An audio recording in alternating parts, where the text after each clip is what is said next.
What's up, guys? Kevin here from thesportsgeek.com, and in this video I'm going to go over my DraftKings WGC Mexico Championship picks. Before we get to those picks, I'm going to quickly take a look at the Honda Classic last week. This is the dogleg contest. You can see here I finished 11th. This was my 13th lineup. I believe I had 137 lineups in this contest, so I almost max entered it. Didn't quite get there, but got close. Finished 11th, which was good for 1,500. And also had a really good weekend overall with my other lineups that I'll show you in a second. But I was half a point away from 10th, which would have been an extra $1,000, and wasn't too far off a top 10 or a top 5 finish. But there's one guy that just really dominated the leaderboard. You can see this Raging Phillip guy. He had a core group of golfers that hit. I'm pretty sure he had 150 lineups in the dog leg, but his core group of golfers hit, and he just dominated the top 10. And probably just won a ton of money overall with his other lineups as well. So I had a similar weekend, just not quite as good. Quickly show you just kind of my lineups here.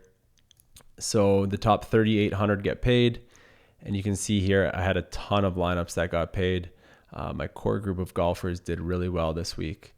So these are all entries that got paid. So very profitable week for me. Obviously hoping for a top 5 finish probably to get in the big money. I think it's top 4 to get 5 figures, but still happy with how the week went. You can see here this lineup that came in 11th had 3 of the 4 picks I gave out in last week's video. So we had Tyrell Hatton, 96.5 points, Jonathan Vegas with an ace on Sunday. That was amazing. I actually watched that live on PGA Tour. Went pretty nuts when that happened because I knew a lot of my lineups had a chance of getting decently high up the leaderboard. So he got up to 100 DraftKings points with that. And then Gary Woodland with 94.5 points. So he kind of fell apart on a pretty easy hole at the end there, the 18th. I was hoping for an eagle. Would be really happy with a birdie as well, but he ended up, I believe, bogeying it after going in the water. So that probably dropped me a couple spots, but overall, very solid weekend for those 3 picks. Charles Howell III was my other pick, and he made the cut but didn't do too well after that. But still, I believe I had him in a bunch of these lineups that cashed. There's one there, 423rd with Howell. So overall, the 4 picks did well, especially these 3. So if you had all 4 of them in a lineup, you probably cashed for sure, as long as you got probably 5 of 6 through the cut would have maybe done it with Vegas, Woodland, and Hatton. But definitely if you got 6 of 6 with those guys, you definitely would have cashed. So hopefully you guys used those picks and did well. I know a lot of people hit me up on Twitter that were doing well. So make sure you support these videos if you guys are doing well. Click that like button on YouTube. It helps support my channel. It helps me have my videos pop up on YouTube in more places. And it also just lets me know that you guys are enjoying the video. So hit that like button if you guys used those picks last week and you did well. Appreciate that. And let's get on to the WGC Mexico Championship picks. All right, so I've got my Sports Geek model pulled up here over at Fantasy Labs. If you don't have an account at Fantasy Labs yet, I highly recommend you sign up. I'll leave my link in the YouTube description as always.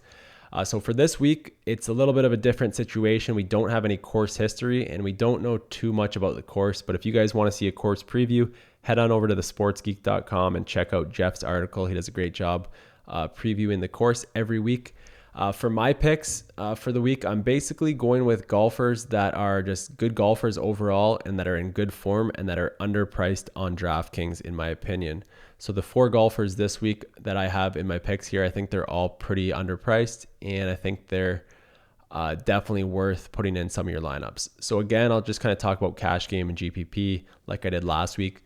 I think Rahm, Garcia, and Bill Haas would be more of the cash game plays. I think JB Holmes is a great GPP play, and I'll be playing them all in GPPs as well. So if I was doing cash lineups, I might leave out Holmes, but I like them all for GPPs. I like Holmes for GPPs. I don't think I mind him too much for cash either at that price. I think he's really underpriced at 6,800. So let's start off at the top here with Jon Rahm, 9,000. Look at his game log. We can't really look at course history or anything. 5th at the AT&T Pebble Beach, 16th at Phoenix Open, and 1st at the Farmers Insurance Open. So you can't get much better than that with your game log for a golfer over his last 3 tournaments. And then if you look back at his entire game log, you can see a lot of top finishes. 2nd at the Canadian Open, John Deere Classic 14th, 15th, 15th. So great golfer overall, places high regularly, and can hit the ball long, gets a lot of birdies. Someone I definitely like at 9K. I think he's a little underpriced, even though he is pretty high priced at 9K. I think he is still a little underpriced for how good of a golfer he is and DraftKings scorer. So next up here, Sergio Garcia, 8,500. Again, I think he is the most underpriced golfer in the field probably. I would have him at 9,500 if I was setting the prices this week. If you look at his form, 14th at the Honda Classic, 49th at the Genesis Open. He won the Dubai Desert Classic, 19th, 9th, 17th, 47th, 24th. So overall, just playing great right now. And he's a golfer. I kind of looked into this a little bit. He's a golfer that plays well in strong fields. He likes the competition, and I think he'll do well this week in Mexico, and 8,500 is too cheap for him. Bill Haas, 7,000.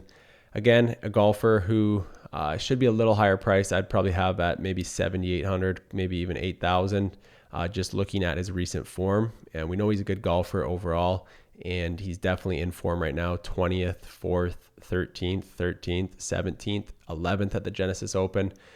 So great form for Bill Haas. $7,000 is too cheap in my opinion.